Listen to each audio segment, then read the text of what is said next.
Assalamualaikum warahmatullahi wabarakatuh.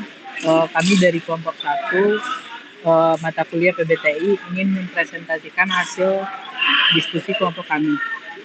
Kelompok 1 beranggotakan Denny Rahmat Jaya Nagara, Intania Dwi Yuliani, Deli Jayanti, Muhammad Fadli Yasin, Ahmad Refi Zaini, Muhammad Rizky Andika, Novianti Maruhawa, Nur Muhammad Hibatullah, Devan Surya Vijaya, dan Rezi Arfian Cahyandi. Next. Yang pertama itu ada landasan teori bisnis. Di sini merangkup apa itu bisnis, yaitu bisnis adalah suatu kegiatan atau usaha yang dilakukan oleh individu ataupun kelompok untuk menghasilkan barang atau jasa yang dapat memenuhi kebutuhan dan keinginan pasar dengan tujuan memperoleh keuntungan. Bisnis tersebut melibatkan berbagai aktivitas seperti produksi, distribusi, pemasaran, penjualan, dan lain-lain yang dilakukan dengan pengelola sumber daya yang ada seperti tenaga kerja, modal, bahan baku, dan teknologi. Menurut Mahmud Mahfud, bisnis merupakan usaha perdagangan yang dilakukan oleh sekelompok orang yang terorganisasi untuk bisa mendapatkan laba dengan memproduksi dan menjual suatu barang atau jasa, dan hal itu bertujuan untuk bisa memenuhi kebutuhan konsumen. Lanjutannya yaitu secara umum bisnis juga bertujuan untuk mencapai keuntungan finansial bagi pemilik atau pemangkunya. Meskipun dalam praktiknya bisnis juga dapat bertujuan untuk menciptakan nilai sosial atau berkontribusi pada kesejahteraan masyarakat. Bisnis juga dapat mengambil berbagai bentuk mulai dari usaha kecil, menengah, UMKM hingga perusahaan yang besar. Seperti manufaktur, perdagangan, teknologi, jasa, dan lainnya. Beberapa tujuan utama bisnis antara lain, 1. Mencapai keuntungan atau profit. Yang kedua, memenuhi kebutuhan konsumen. Dan yang ketiga adalah pertumbuhan dan keberlanjutan pengembangan bisnis secara berkelanjutan agar dapat mencapai perubahan pasar atau menciptakan nilai jangka panjang. Selanjutnya kategori bisnis akan dijelaskan oleh teman saya. Waktu dan tempat dipersilakan. Selanjutnya saya akan menjelaskan tentang kategori bisnis. Secara umum, bisnis dapat dibagi menjadi dua kategori besar, yaitu 1. Bisnis jasa, di mana yang menyediakan layanan untuk memenuhi kebutuhan konsumen, seperti perusahaan konsultasi, pendidikan, atau teknologi informasi. Kedua, bisnis barang, di mana yang menghasilkan produk fisik yang dapat dijual kepada konsumen atau bisnis lain, seperti perusahaan manufaktur, distributor, atau pengecer. Landasan teori analisis SWOT. Analisis SWOT menurut Albert S. Humphrey, seorang peneliti dari Stanford Research Institute. Analisis SWOT adalah metode sederhana yang menganalisis kemampuan dan ketidakmampuan dari sebuah organisasi atau pengusaha dalam aspek potensi dan ancaman. Pengertian analisis SWOT. Analisis SWOT adalah suatu metode yang digunakan untuk menilai dan menganalisis faktor-faktor internal dan eksternal yang mempengaruhi kinerja dan perkembangan suatu organisasi atau perusahaan. SWOT merupakan singkatan dari yaitu strength atau kekuatan, di mana faktor-faktor internal yang memberikan keunggulan kompetitif bagi perusahaan seperti sumber daya yang melimpah, keahlian khusus, reputasi yang baik, atau teknologi yang lebih maju. Kedua, weaknesses atau kelemahan, di mana faktor-faktor internal yang menjadi hambatan atau keterbatasan bagi perusahaan, seperti kekurangan sumber daya, sistem yang tidak efisien, atau rendah kualitas produk. Ketiga, opportunities atau disebut juga peluang, di mana faktor-faktor eksternal yang dapat dimanfaatkan untuk keuntungan perusahaan, seperti perkembangan pasar baru, teknologi baru, atau perubahan regulasi yang menguntungkan. Keempat, threats atau ancaman, di mana faktor-faktor eksternal yang dapat menghambat atau merugikan perusahaan, seperti kompetitor yang lebih kuat, perubahan kebijakan pemerintah, atau fluktuasi ekonomi. Selanjutnya akan dijelaskan oleh teman kami. Pengertian analisis SWOT lanjutan. Metode analisis SWOT ini dikembangkan oleh Albert yang memimpin sebuah proyek riset di Universitas Stanford pada tahun 1960-an dan 1970-an dengan menggunakan data dari berbagai perusahaan. Salah satunya, cara yang paling efektif untuk melakukan analisa SWOT adalah dengan menyajikan kekuatan, kelemahan, peluang, dan ancaman dalam format visual. Teknik ini dikenal dengan nama matriks SWOT atau SWOT yang biasa dibagi menjadi 4 kotak terpisah yang membentuk satu kotak besar. Matriks ini sangat berguna untuk mengumpulkan informasi, mendokumentasikan pertanyaan penting, dan mempermudah proses pengambilan keputusan.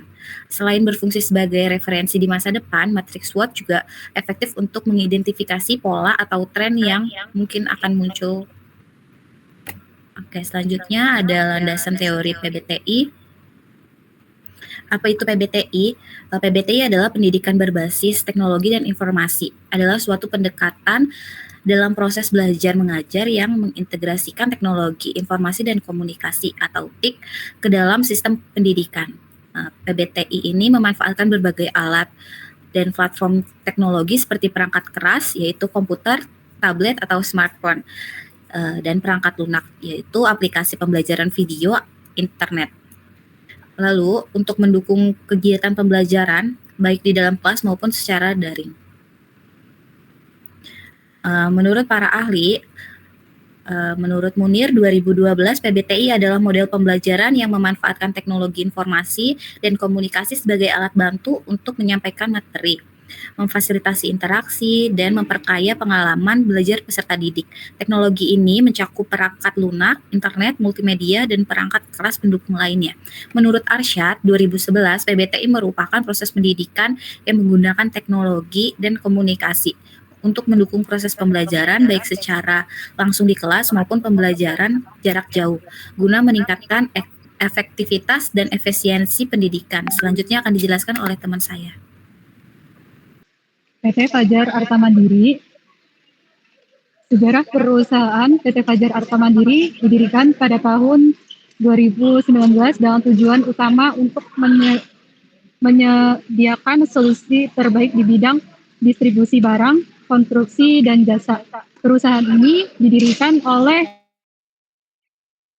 SSI, seorang pengusaha yang memiliki visi untuk menciptakan sebuah perusahaan yang tidak hanya unggul dalam kualitas produk dan layanan, tetapi juga mampu beradaptasi dengan perkembangan pasar yang terus berubah. Seiring berjalannya waktu, PT Fajar Arta Mandiri mengembangkan fokus usaha mereka ke sektor pengolahan dan pemasaran dengan tujuan utama untuk memperoleh keuntungan melalui produk berkualitas unggul dan harga yang kompetitif. Sejak awal berdirinya, perusahaan ini telah berkomitmen untuk memberikan pelayanan yang berkualitas dan terus berinovasi guna memenuhi kebutuhan pelanggan. Fokus utama perusahaan ini terletak pada pengolahan yang diproduksi dengan proses yang efisien dan menjaga kualitas terbaik. Selain itu, perusahaan juga memiliki jaringan distribusi yang luas untuk memastikan produk mereka tersedia dengan mudah di berbagai lokasi, baik untuk pasar domestik maupun internasional. Latar belakang perusahaan, sebagai perusahaan yang berfokus pada pengelolaan dan pemasaran, PT Fajar Arta jelas untuk meraih keuntungan melalui produksi produk berkualitas tinggi, proses produksi yang dilakukan secara profesional, serta pemilihan bahan baku yang berkualitas menjadi aspek penting dalam menciptakan produk yang dapat bersaing di pasar. Distribusi menjadi bagian yang sangat penting dalam operasional perusahaan ini. Dengan jaringan distribusi yang solid, PT Fajar tersedia di berbagai lokasi dan dapat diakses dengan mudah oleh pelanggan. Hal ini mendukung tujuan perusahaan untuk menciptakan keuntungan berkelanjutan dan meningkatkan pangsa pasar di berbagai sektor industri. Dengan komitmen untuk selalu berinovasi, PT Fajar Arta Mandiri terus berkembang dan mencari peluang baru untuk memperluas pasar. Tapi tantangan seperti ketergantungan pada bahan baku impor dan persaingan harga yang ketat, perusahaan tetap fokus pada strategi untuk menjaga kualitas produk dan daya saing jangka panjang. Ya, selanjutnya akan dijelaskan oleh teman saya. Baik, selanjutnya identifikasi masalah. Identifikasi masalah perusahaan. 1. menyelaraskan jadwal pengiriman stok dan permintaan antara produser, distributor, dan konsumen. Persediaan yang terlalu banyak atau overstock atau terkadang terlalu sedikit atau understock yang dapat mengganggu arus kas dan pelayanan pelanggan. Masalah logistik seperti keterbatasan transportasi, gangguan rute, atau infrastruktur yang kurang memadai. Biaya operasi tinggi termasuk biaya transportasi, pergudangan, dan tenaga kerja dalam mengurangi profitabilitas. Kurangnya digitalisasi di mana belum memanfaatkan teknologi terkini seperti sistem manajemen rantai pasok atau SCM, otomatisasi gudang, atau analitik data sehingga kinerja menjadi kurang kompetitif. Kurangnya tenaga kerja yang terlatih dalam menggunakan teknologi baru. Persaingan pasar di mana sering menghadapi tekanan untuk menawarkan harga lebih rendah dari kompetitor. Identifikasi masalah perusahaan lanjutan. Konsumen semakin mengandalkan platform digital untuk membeli langsung dari produsen sehingga peran distributor tradisional tergeser. Kegagalan memenuhi ekspektasi pelanggan seperti pengiriman yang tidak tepat waktu atau produk yang tidak sesuai. Minimnya informasi real time tentang status pengiriman atau stok. Kebijakan pemerintah terkait pajak, impor atau ekspor yang mempengaruhi operasi distribusi. Arus kas yang tidak stabil seperti panduan pembayaran dari mitra bisnis yang dapat menghambat operasinya. Kesulitan memenuhi standar atau persyaratan hukum yang terus berubah. Sulitnya mendapatkan modal untuk ekspansi atau investasi pada infrastruktur baru. Kebutuhan mengadopsi praktik distribusi berkelanjutan seperti penggunaan energi hijau yang sering kali memerlukan biaya tambahan. Ya, lanjut ke maksud, tujuan, dan manfaat.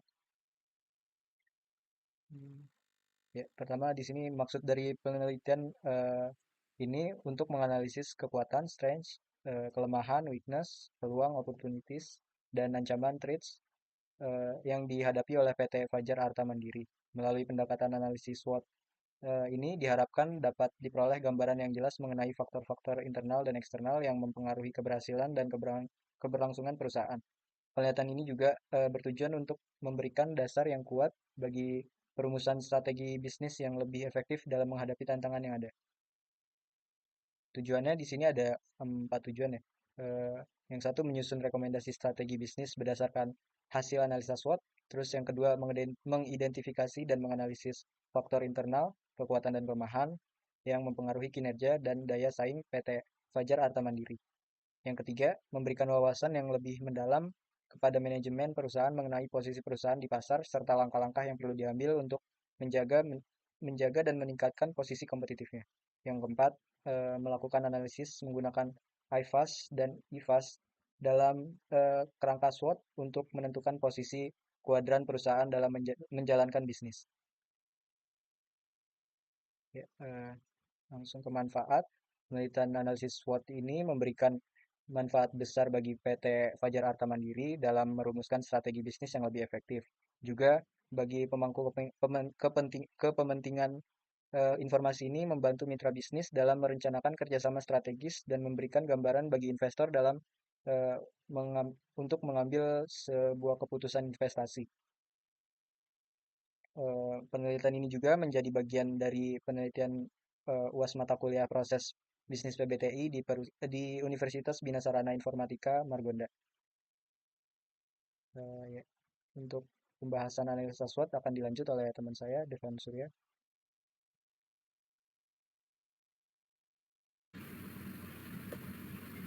Oke, selanjutnya di sini ada pembahasan dari analisa SWOT.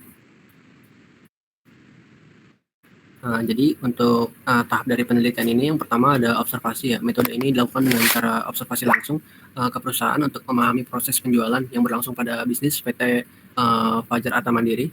Yang selanjutnya itu ada wawancara. Wawancara adalah percakapan terarah yang dilakukan dengan tujuan tertentu. Proses ini melibatkan dua pihak, yaitu pewawancara yang mengajukan pertanyaan dan narasumber yang memberikan jawaban. Metode ini juga dilakukan dengan mengajukan pertanyaan secara langsung kepada pemilik atau karyawan yang bekerja di bisnis PT Fajar Arta Mandiri. Pendekatan ini bertujuan untuk memperoleh informasi mendalam mengenai sistem penjualan yang diterapkan di PT tersebut.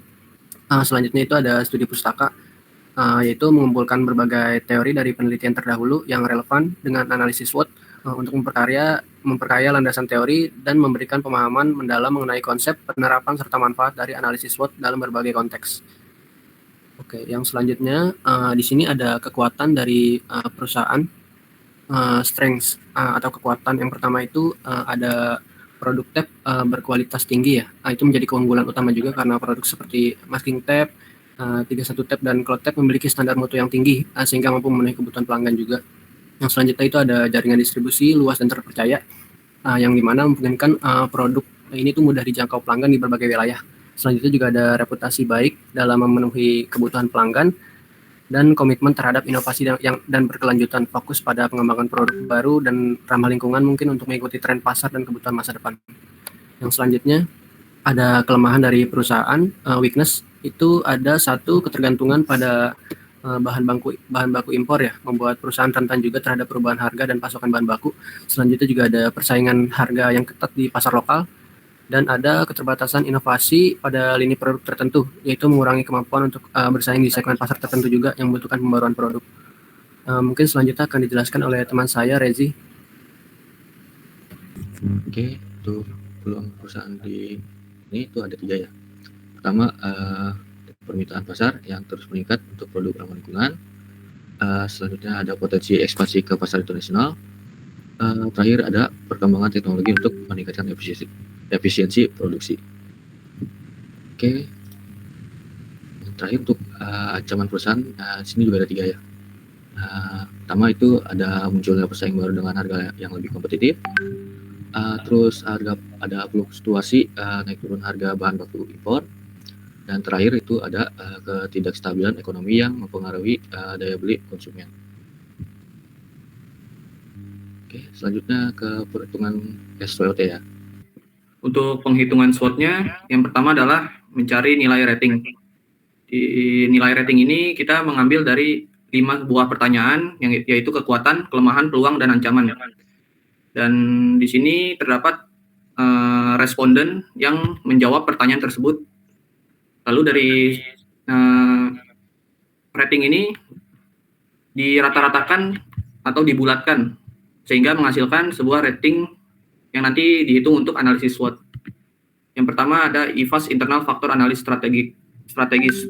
Di IFAS ini berfungsi untuk mengetahui besarnya pengaruh dari faktor internal terhadap keberhasilan dan kebertahanan penjualan PT Fajar Arta Mandiri yang sedang dijalankan. Faktor internal sendiri terdiri dari unsur kekuatan dan kelemahan. Di sini faktor internalnya adalah kualitas produk yang konsisten, masking tape menggunakan perekat premium yang tahan lama dan mudah digunakan tanpa meninggalkan residu dan ramah lingkungan, jaringan distribusi luas dan tersedia di berbagai lokasi, keahlian dalam menghadirkan produk berkualitas meskipun harga sedikit lebih tinggi, selalu berinovasi untuk memenuhi kebutuhan pasar yang terus berkembang. Di sini tingkat signifikan didapatkan dari karyawan atau pemilik toko pada PT Fajar Arta Mandiri. Lalu setelah itu maka akan dihitung bobotnya yang menghasilkan angka 0,1, terus 0,1 juga, 0,074, 0,1, 0,1 yang dijumlahkan menjadi 0,5185. Lalu di sini adalah skor. Skor dihitung dari antara perkalian jumlah bobot dan rating, sehingga menghasilkan skor 0,47, 0,43, 0,28, 0,45, 0,45. Dan skor ini dijumlahkan menjadi 2,103. Lalu pada kelemahan, ketergantungan pada bahan baku impor yang rentan terhadap fluktuasi harga yang lebih sedikit tinggi dibanding pesaing lokal, mempengaruhi daya saing di pasar tertentu, terbatasnya pengembangan untuk produksi dengan harga lebih terjangkau, kurangnya tenaga kerja yang terlatih dalam menggunakan teknologi baru, konsumen semakin mengandalkan platform digital untuk membeli langsung dari produsen, sehingga peran distributor tradisional ini tergeser. Dari hasil ini, maka diperoleh sebuah skor 0,41, 0,28, 0,24, 0,37, 0,46, yang dihitung totalnya menjadi 1,788. Lalu di sini ada analisis EFAS, yaitu External Factor Analysis Strategik. di EVAS ini adalah untuk mengetahui besar pengaruh dari faktor eksternal terhadap keberhasilan dan kebertahanan penjualan yang sedang dijalankan. Faktor eksternal sendiri terdiri dari unsur peluang dan ancaman. Dari peluang ini terdapat meningkatkan permintaan untuk masking tape ramah lingkungan. Yang kedua, pertumbuhan industri kreatif seperti seni dan kerajinan tangan membuka pasar baru untuk produksi. Peluang besar di sektor industri dan konstruksi yang membutuhkan masking tape khusus, pengembangan produksi inovatif untuk memenuhi tren pasar yang berfokus pada keberlanjutan, ekspansi pasar baru melalui kemitraan distribusi yang lebih luas. Dari skor peluang ini, maka menghasilkan yang pertama 0,53, 0,36, 0,46, 0,51, 0,34 yang dijumlahkan menjadi 2,219. Lalu di sini ada ancaman. Yang pertama adalah persaingan ketat dari produk-produk dengan harga lebih murah dan negara dengan biaya produksi rendah. Kedua, fluktuasi harga bahan baku, perubahan kebijakan pemerintah, potensi kekurangan bahan baku berkualitas tinggi yang dapat mengganggu kualitas produk, lalu ancaman masuknya pemain baru e-commerce dengan strategi harga lebih rendah yang menekan marga laba. Dari ancaman ini didapatkan skor 0,438 untuk yang pertama, 0,41, 0,276, 0,415, 0,292 yang disubtotalkan menjadi 1,838. Lalu dari semua subtotal, maka dihitung totalnya menjadi 4,057.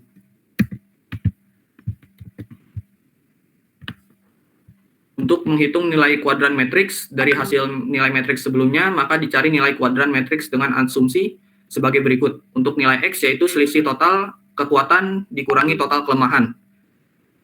Dan untuk Y-nya selisih total peluang dikurang total ancaman. Maka dihasilkan matriks nilai X dan nilai Y yaitu kekuatan dikurang kelemahan, peluang dikurang ancaman. 2,10 dikurang 1,788. Maka X akan menghasilkan nilai 0,314. Dan Y 2,219 dikurang 1,838, maka menghasilkan nilai 0,380. Hasilnya, berdasarkan gambar di samping ini, maka perusahaan menghasilkan strategi agresif. Di sini menunjukkan bahwa kondisi perusahaan berada pada kuadran strategi agresif, yaitu positif dan positif. Hal ini menandakan perusahaan dalam kondisi baik dan memiliki peluang besar. Rekomendasi yang diberikan adalah progresif, artinya perusahaan berada dalam kondisi prima dan stabil. Oleh karena itu, perusahaan sangat mungkin untuk terus memperbesar dan memperluas pertumbuhan usahanya demi kemajuan perusahaan secara kesinambungan. Selanjutnya akan dijelaskan oleh teman saya.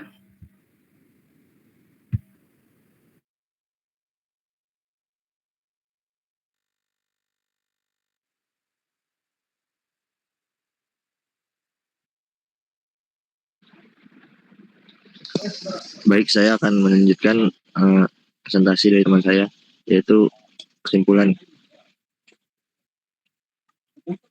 PT Fajar Harta Mandiri berfokus pada pengolahan dan pemasaran tape berkualitas tinggi dengan tujuan memperoleh keuntungan. Aktivitas utama perusahaan meliputi produksi, distribusi, dan penjualan produksi seperti masking tape dengan kualitas premium dan ramah lingkungan. Analisis SWOT menunjukkan kekuatan perusahaan dalam kualitas produk dan jaringan distribusi. Namun terdapat kelemahan seperti ketergantungan pada bahan baku, import, dan harga yang lebih tinggi dibanding pesaing. Peluang besar ada pada permintaan produk ramah lingkungan dan sektor industri kreatif, sementara ancaman datang dari persaingan harga dan fluktuasi bahan baku. Strategi pemasaran perusahaan mencakup produk berkualitas, harga premium, distribusi yang luas, dan promosi digital untuk menjangkau konsumen muda. Dengan fokus pada ekspansi pasar dan pengurangan ketergantungan impor, perusahaan siap tumbuh dan meningkatkan efisiensi operasional. Analisis IFAS dan EVAS menunjukkan potensi besar perusahaan untuk tumbuh dengan strategi yang tepat. Saran untuk perusahaan.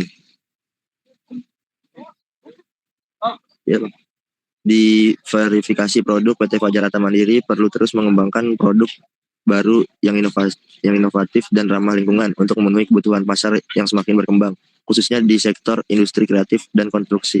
Peningkatan digital marketing, perusahaan harus mengoptimalkan penggunaan platform digital seperti Instagram, TikTok, dan media sosial lainnya untuk meningkatkan kesadaran merek dan memperluas jangkauan pasar. Konten yang menarik dan edukatif dapat membantu membangun komunitas pelanggan yang loyal. Efisiensi operasional, perusahaan perlu fokus pada pengurangan biaya produksi dengan mengembangkan kemitraan lokal untuk mengurangi ketergantungan pada bahan baku impor yang akan membantu menjaga harga tetap kompetitif. Peningkatan kualitas tenaga kerja, PT Fajar Arta Mandiri harus berinvestasi dalam pelatihan tenaga kerja untuk meningkatkan efisiensi dan kemampuan dalam menggunakan teknologi baru yang dapat membantu meningkatkan produktivitas dan kualitas produk. Strategi keberlanjutan, perusahaan harus terus fokus pada keberlanjutan, mengadopsi teknologi ramah lingkungan, dan memperkenalkan produk yang mendukung tren pasar yang semakin mengutamakan solusi ramah lingkungan. Perluasan pasar, PT Fajar Arta Mandiri harus mengeksplorasi peluang ekspansi ke pasar internasional, terutama di kawasan yang menunjukkan permintaan tinggi untuk produk ramah lingkungan dan berkualitas tinggi. Dengan mengimplementasikan saran-saran ini, PT Fajar Arta Mandiri dapat meningkatkan daya saingnya, memperluas pangsa pasar, dan mendukung pertumbuhan jangka panjang yang berkelanjutan. Terima kasih. Ya, sekian presentasi dari kelompok kami, kelompok 1. Kurang lebihnya mohon maaf. Saya tutup. Wassalamualaikum warahmatullahi wabarakatuh.